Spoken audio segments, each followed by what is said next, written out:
Everyone is on their own journey to find true happiness and fulfillment.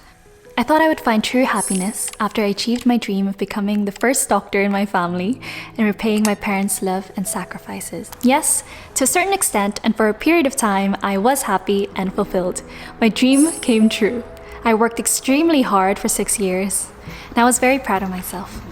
However, with the emotionally and physically demanding job of being a junior doctor in the systemically flawed National Health Service, and on top of that, graduating at the peak of COVID, that happiness faded. My mood started to drop, and I started to feel unhappy. Initially, I felt guilt for feeling this way. I was so blessed to get into medical school and to have this education. I know that this is a privilege. In my head, I kept thinking I was just being too negative, I was being ungrateful. I should keep going. So that's what I did. I continued to keep going and push through.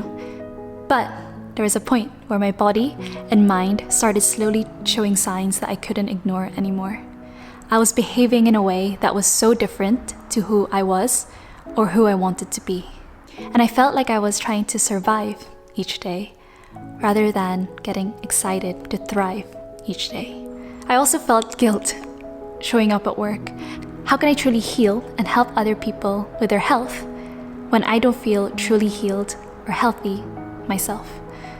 Even doing the simplest things like washing the dishes or cooking for myself was a struggle. I knew I needed to change or things would get worse. I needed to stop and review how I've been living my life and start focusing on prioritizing my happiness and well-being again. I took a gap in my medical training and became a locum doctor. I started as many burnt out junior doctors or people fed up with work too. I tried to find happiness by going on exotic holidays, dining in many delicious restaurants, and treating myself to material items like the latest makeup or the in-trend pair of shoes. However, these things only provided short-term relief, and I would go back to the previous level of happiness I had before I engaged in any of these activities. Frustrated, I wanted answers.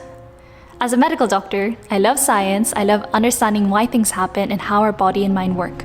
So, I read books, listened to podcasts from researchers, scientists, and specialists in the field, and listened to those who have found peace, who have found happiness, and feel fulfilled. It gave me comfort and peace, and I hope it gives you the same.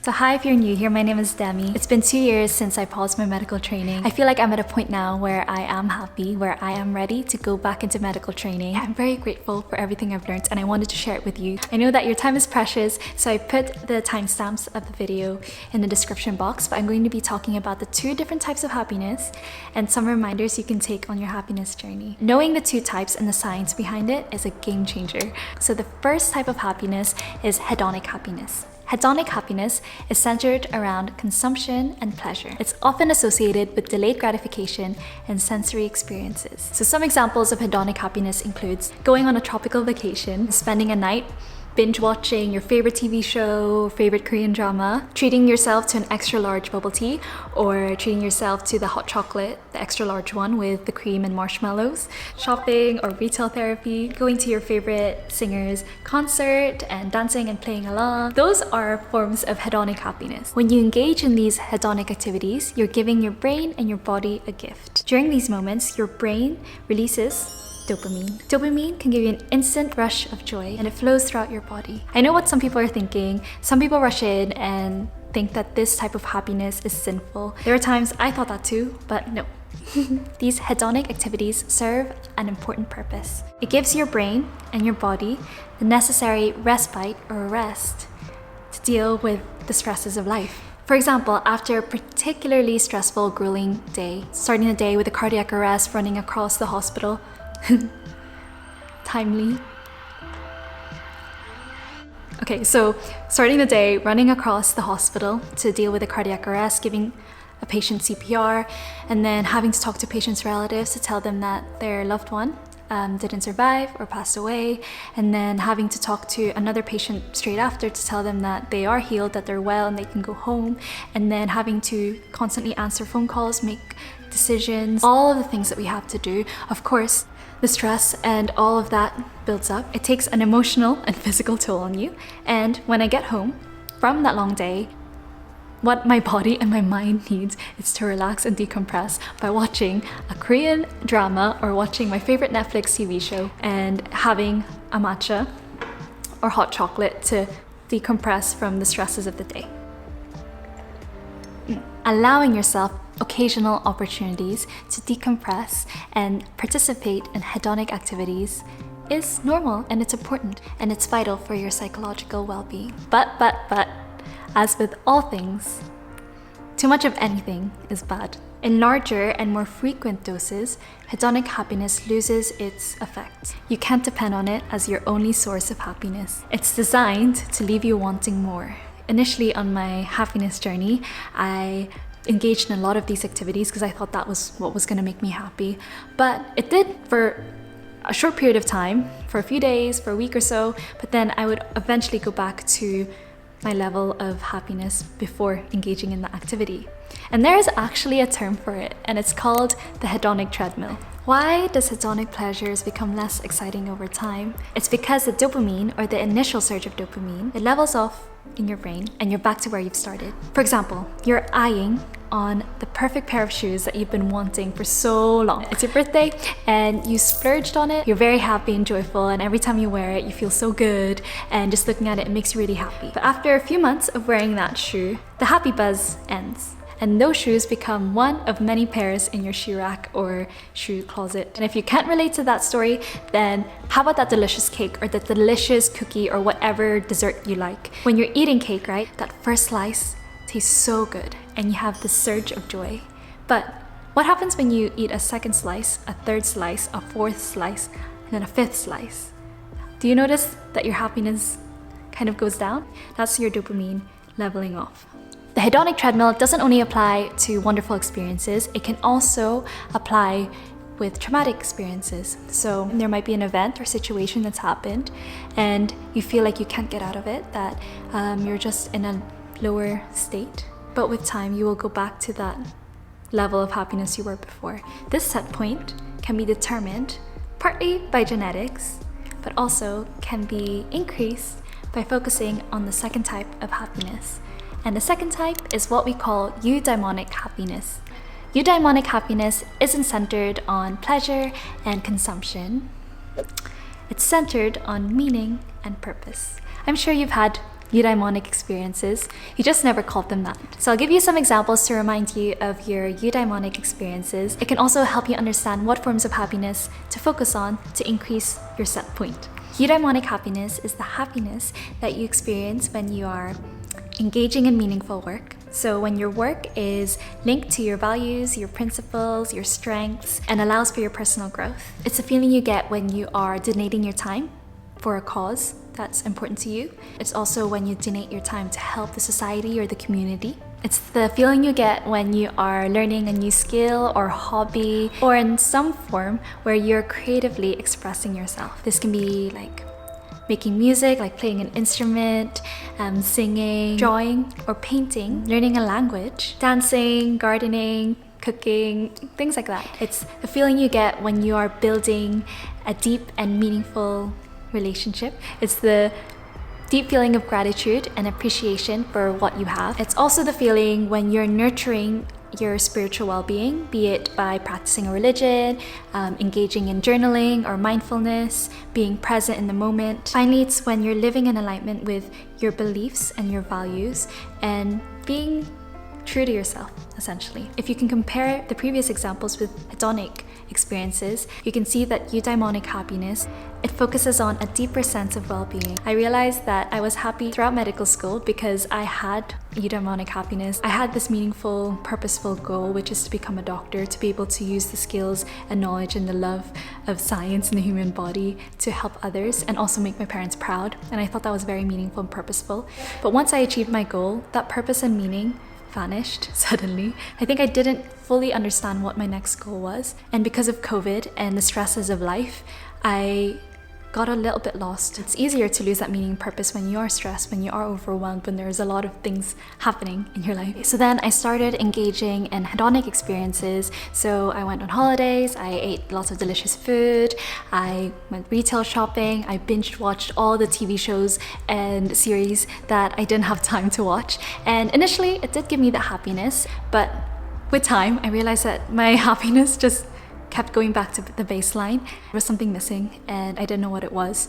So then time passed and then I started focusing on eudaimonic happiness.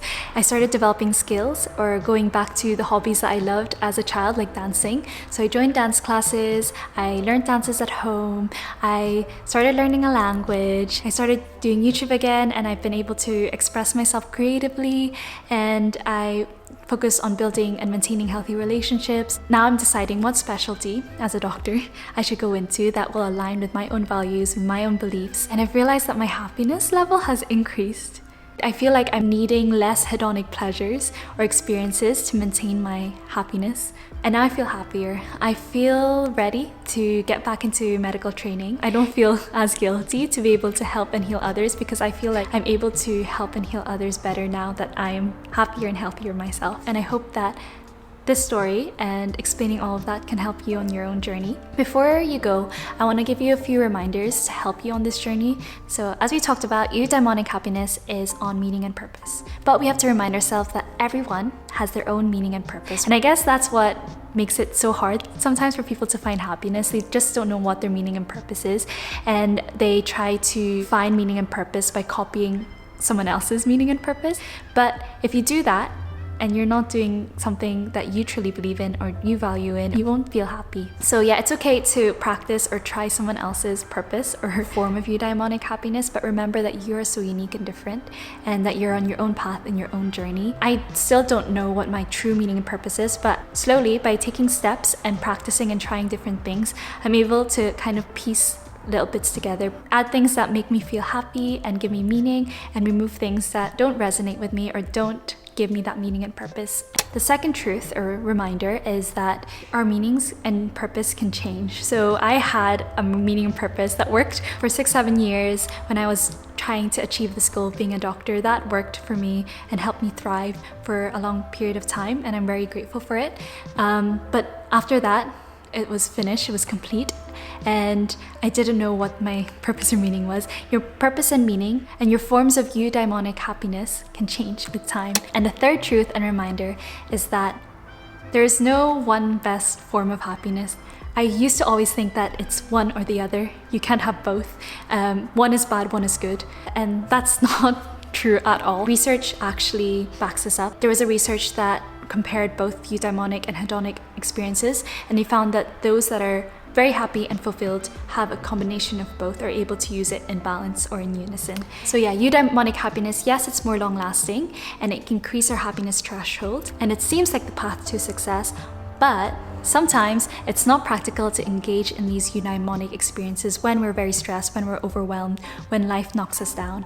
Eudaimonic experiences take more effort and energy in our part. So when you are feeling knocked down, the best way to pick yourself up is by engaging in something easy, like hedonic experiences. Focusing solely on hedonic experiences, it can make us feel empty and unfulfilled. On the opposite side, when you focus solely on eudaimonic experiences, it can make you feel burnt out and disconnected with the world.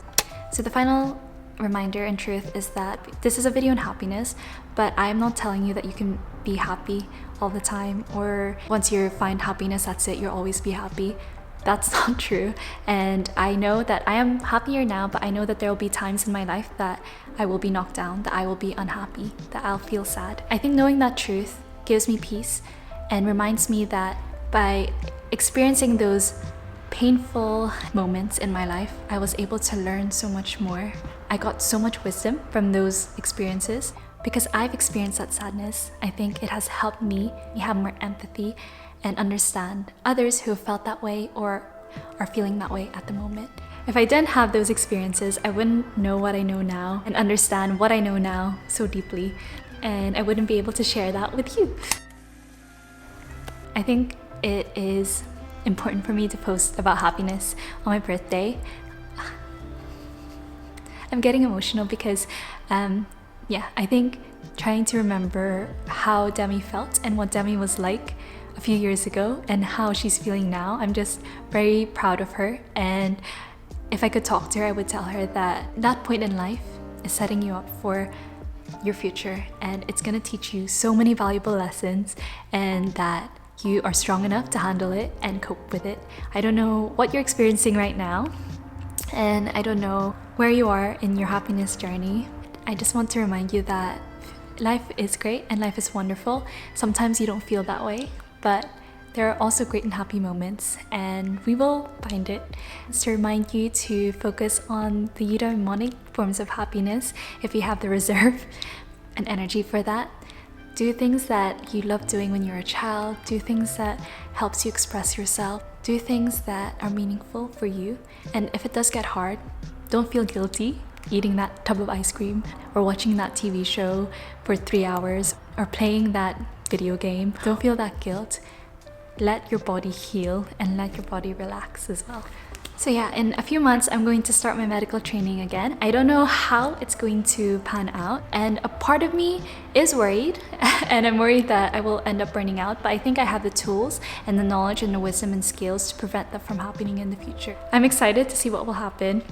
And hopefully I'll be able to tell you guys or document my feelings with you guys in the future. On my journey of happiness and health, I realized the importance of emotional intelligence, so I made a whole series on it. And one of the episodes focuses on relationship management. Building good, healthy, long-lasting relationships is part of Eudaimonic Happiness. So if you want to know more about that, or you want to cultivate healthier relationships, you can watch this video. I'll see you there, but if not, thank you for watching. I'm really thankful for you. I hope you have a great rest of the day, and I'll see you on another one.